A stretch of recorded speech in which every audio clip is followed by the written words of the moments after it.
Rudra brigade, जो कि integrated battle group का हिस्सा है, उसे खास तौर पर चीन और पाकिस्तान के फ्रंट के लिए डेवलप किया गया। ऑपरेशन सिंदूर से मिले खास इनपुट को भी इसमें शामिल किया गया। जनवरी 2026 में आर्मी डे के मौके पर army chief general Upendra Dwivedi ने आधिकारिक तौर पर इसकी घोषणा की। आपको यह भी याद दिलाऊं कि 2029 तक भारतीय सेना पूरी तरह मॉडर्न वॉरफेयर के इस फॉर्मेट में बदल जाएगी।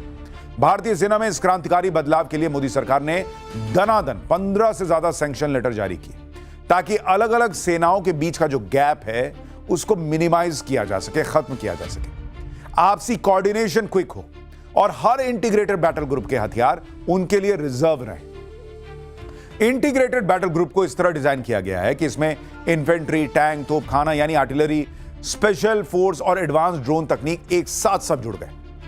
भारतीय सेना में इंटीग्रेटेड बैटल ग्रुप के फॉर्मेशन से चीन और पाकिस्तान कितना बौखलाया हुआ है उसकी कहानी भी आपको आगे बताऊंगा, लेकिन पहले आप यह जान लीजिए कि इसका आइडिया आया कहां से।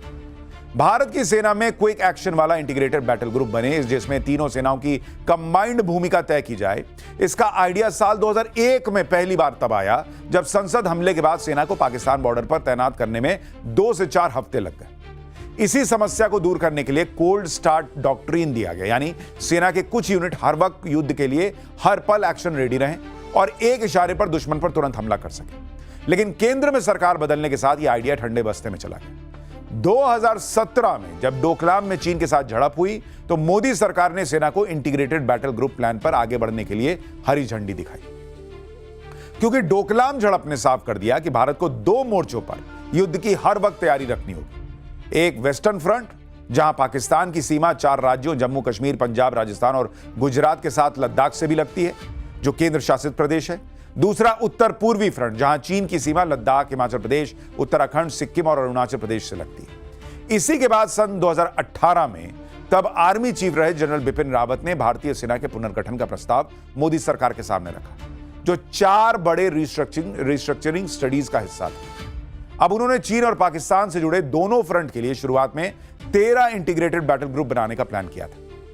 आईबीजी के अलावा जनरल बिपिन रावत ने तीनों सेनाओं, आर्मी, नेवी और एयरफोर्स को इंटीग्रेट कर थिएटर कमांड बनाने की भी सिफारिश सरकार के सामने रखी। ये दोनों भारतीय सेना के लिए क्रांतिकारी बदलाव है। आईबीजी के जरिए सेना के एक्शन को क्विक और फ्यूचर रेडी बनाना था, वहीं थिएटर कमांड की जरूरत इसलिए थी ताकि तीनों सेनाओं के लिए एकजुटता के साथ क्विक फैसले हो सके।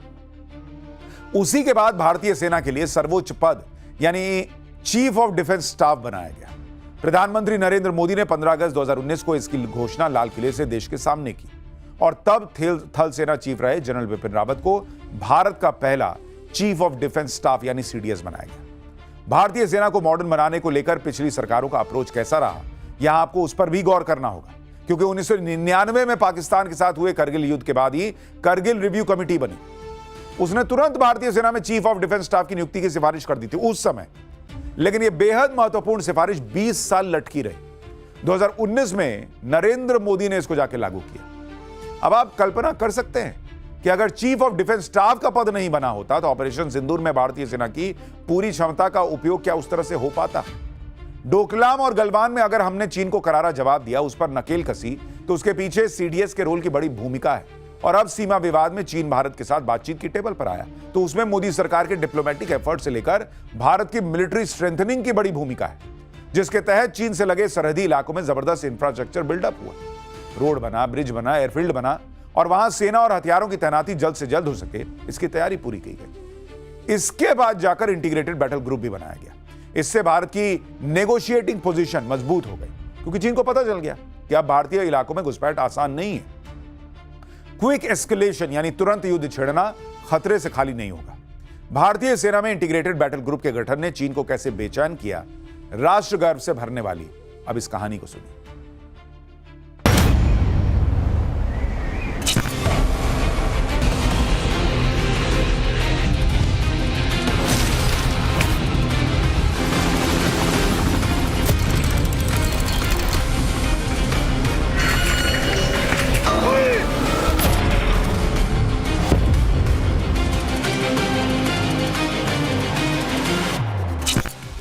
साल 2019 अक्टूबर का महीना, एलएसी यानी भारत चीन सरहद के पास अरुणाचल और असम में 10,000 फीट से ज्यादा ऊंचाई वाले इलाके में भारतीय सेना ने 2 फेज में ऑपरेशन हिम विजय शुरू किया था।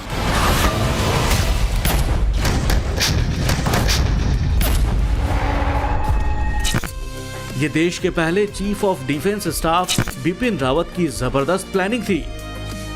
ये भारत का पहला बड़ा माउंटेन कॉम्बैट एक्सरसाइज था और इंटीग्रेटेड बैटल ग्रुप के कॉन्सेप्ट का पहला बड़ा टेस्ट था। क्योंकि इस वॉर एक्सरसाइज की थीम अटैकिंग थी, जिसका सीधा मतलब दुश्मन पर हमला करने की तैयारी का परीक्षण करना था। इसमें थल सेना के 17वीं माउंटेन स्ट्राइक कोर के 15,000 सैनिकों को 3 हिस्सों में बांटा गया और इस तरह पहली बार 5-5 हजार सैनिकों के 3 इंटीग्रेटेड बैटल ग्रुप बने थे। इसमें आर्मी एविएशन की स्पेशल विंग तो शामिल थी ही, भारतीय वायुसेना का एयरक्राफ्ट ग्लोबमास्टर 3 और सुपर हरक्यूलिस C-130J खासतौर से शामिल हुआ। ट्रूप्स और तोपखानों को एयरलिफ्ट करने के लिए AN-32 विमानों का इस्तेमाल हुआ। हवाई हमलों का अभ्यास, अरुणाचल की घाटी में फौज के ट्रांसफर का अभ्यास किया गया। लाइट फील्ड गन, होवित्जर जैसे तोप जैसे बड़े हथियारों को MI-17 चिनूक जैसे हेलीकॉप्टर में हुक से लटकाकर अरुणाचल के दुर्गम इलाके में पहुंचाया गया। इसमें खास तौर से under slung gun drop technique का इस्तेमाल किया गया, जिसमें हेलीकॉप्टर उड़ान में रहते हुए गन को ग्राउंड पर सटीक जगह पर उतार देता है ताकि भारतीय सेना उसे तुरंत इस्तेमाल कर सके। इस तरह माउंटेन वॉरफेयर में इंटीग्रेटेड बैटल ग्रुप का यह पहला टेस्ट था, जिसमें तेज मूवमेंट, एयर ग्राउंड कोऑर्डिनेशन और इंटीग्रेटेड अटैक पर पूरा फोकस था। ऑपरेशन हिम विजय 2 फेज में हुआ। पहले ट्रूप मोबिलाइजेशन किया गया, माउंटेन असॉल्ट और एयर असॉल्ट पर फोकस किया गया। इस अभ्यास ने चीन को भारतीय सेना की नई लड़ाकू यूनिट IBG की ताकत का एहसास करा दिया। हिम विजय ने चीन को दुर्गम पहाड़ों की लड़ाई में भारत की तैयारियों की भी झलक दे दी।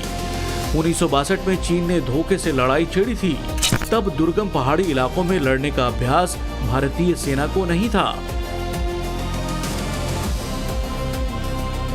ऑपरेशन हिम विजय से ही बौखलाकर चीन ने साल 2020 में 15 जून को पूर्वी लद्दाख के पास गलवान में घुसपैठ की। इस लड़ाई में कर्नल संतोष बाबू समेत भारत के 20 सैनिक शहीद हो गए, जबकि चीन को 2 गुने से ज्यादा नुकसान उठाना पड़ा। मीडिया रिपोर्ट्स के मुताबिक 44 से ज्यादा चीनी सैनिक मारे गए। इसके बाद वहां दोनों तरफ से लाखों सैनिकों की तैनाती की गई। युद्ध जैसे हालात बन गए, लेकिन आखिर में चीन को 2024-25 में समझौते की टेबल पर आना पड़ा।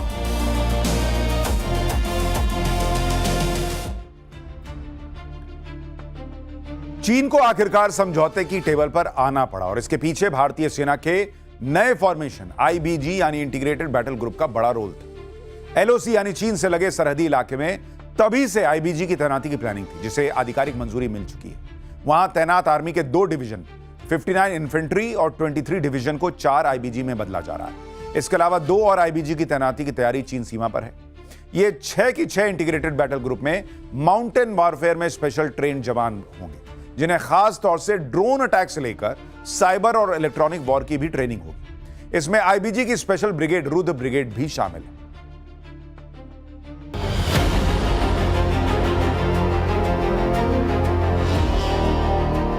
जम्मू कश्मीर से लेकर अरुणाचल तक हिमालय की चोटियों पर मौसम पल भर में बदल जाता है, इसलिए वहां युद्ध के लिए तैयार रहना आसान काम नहीं। रुद्र ब्रिगेड को वहां वॉर ऑपरेशंस के लिए डिजाइन किया गया है। यह रुद्र ब्रिगेड आधुनिक तकनीक, सेंसर और ड्रोन्स के जरिए आमने सामने या दूर से अचूक हमला बोलता है। रुद्र ब्रिगेड की सबसे बड़ी खासियत इसका ड्रोन इकोसिस्टम है। इसके हाई रेजोल्यूशन कैमरों वाले ड्रोन दिन रात दुश्मन की हरकतों पर नजर रखते हैं। बादलों से ऊपर उड़ने वाले ड्रोन SAR तकनीक से लैस होते हैं, जो कि रेडियो वेव्स का इस्तेमाल कर बादलों, धुंध और बारिश को चीरकर जमीन की 3D तस्वीर बना लेती है। यानी ऊपर भयंकर तूफान हो तब भी नीचे की हलचल साफ दिखती है। कामिकेज ड्रोन, जो विस्फोटक से भरे सुसाइड ड्रोन होते हैं, वो दुश्मन के टैंक और बंकर को टारगेट कर ध्वस्त कर देते हैं। इसी तरह IBG के पास स्वार्म ड्रोन की क्षमता है, जिसमें एक साथ दर्जनों छोटे ड्रोन का झुंड दुश्मन के एयर डिफेंस सिस्टम को चकमा देकर हमला बोलता है। और बड़े आकार वाले लॉजिस्टिक्स ड्रोन भी हैं जो दुर्गम पहाड़ियों पर सैनिकों का राशन, गोला बारूद और दवाइयां पहुंचाने में सक्षम हैं। इसी तरह आईबीजी अपनी ड्रोन कैपेसिटी का इस्तेमाल साइबर और इलेक्ट्रॉनिक वॉरफेयर में भी करती है। इसमें ड्रोन दुश्मन के संचार तंत्र यानी कम्युनिकेशन सिस्टम को जाम कर देते हैं, उनके रडार को फेल कर देते हैं। इन ड्रोन्स के कैमरों में थर्मल और इंफ्रारेड सेंसर लगा होता है, जिससे रुद्र ब्रिगेड भारी बर्फबारी, कोहरा या धुंध में दुश्मन को पहचान लेता है। अगर दुश्मन का सैनिक या गाड़ी बर्फ के पीछे या घने कोहरे में छिपी है तो उसकी शारीरिक गर्मी ड्रोन की स्क्रीन पर सफेद या लाल धब्बे की तरह साफ चमकती है। लद्दाख और सिक्किम जैसे इलाकों में उड़ते समय ड्रोन के पंखों यानी प्रोपेलर्स पर बर्फ जमने का खतरा रहता है।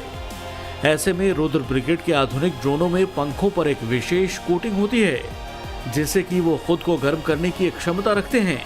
उन पर बर्फ नहीं जमती और वो बीच हवा में क्रैश भी नहीं होते। इनके इलेक्ट्रॉनिक हिस्से पूरी तरह सील होते हैं। तेज बारिश या पिघलती हुई बर्फ के पानी से इनके सर्किट में शॉर्ट सर्किट नहीं होता।